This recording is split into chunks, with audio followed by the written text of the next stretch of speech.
देखो मंदिर आए तो सबसे पहले भगवान के नाम को उच्चारण करेंगे, ठीक है?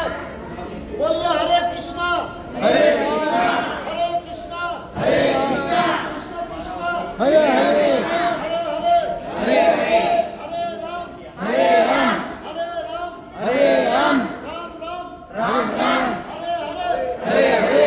ये दुनिया की सबसे बड़ी भगवत गीता पूरे संसार की सबसे बड़ी है, जो केवल दिल्ली के इस्कॉन मंदिर में है, आपके सामने है, आप दर्शन कर सकते हैं। इसका वजन जो है 800 kg है, 800 किलो।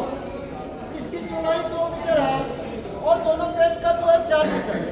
इसकी लंबाई जो है 2.8 मीटर है, यानी 3 मीटर से थोड़ा कम। 670 पेजेज है जो हम लोग डाउन करके डेली एक में चेंज करते हैं, पलटते हैं। इसका पेपर जो है इको सिंथेटिक जापानी पेपर है, जो बिल्कुल वाटर प्रूफ है, न पानी में गल सकता है, न फाड़ने में फट सकता है, न आग लगाने पे आग लग सकता है। 2000 साल तक खराब नहीं होगा, ऐसा पेपर है।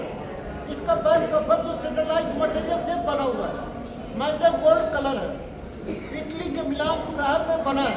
इसको बनाने में 2.5 साल का लंबा वक्त लगा और 2 करोड़ की लागत से बना है। इसका स्टैंड का वजन है 2200 kg, जिसमें गीता रखा हुआ है। और भारत के प्रधानमंत्री श्री नरेंद्र मोदी जी 26 फरवरी 2019 को इसका उद्घाटन किया। ये लंदन से वर्ल्ड बुक ऑफ रिकॉर्ड का सर्टिफिकेट है, जो आप देख सकते हो पिलर के अंदर, ठीक है? ये रहा। तो हमारे पास हर वक्त है। किसी को घुटना में, कमर में, जोड़ का, चोट का, मोच का कैसा भी दर्द हो, 1 हफ्ता मालिश कर लेगा, 1 हफ्ता में फर्क पड़ जाएगा। किसी को सर में दर्द है, सर्दी है, जुकाम है,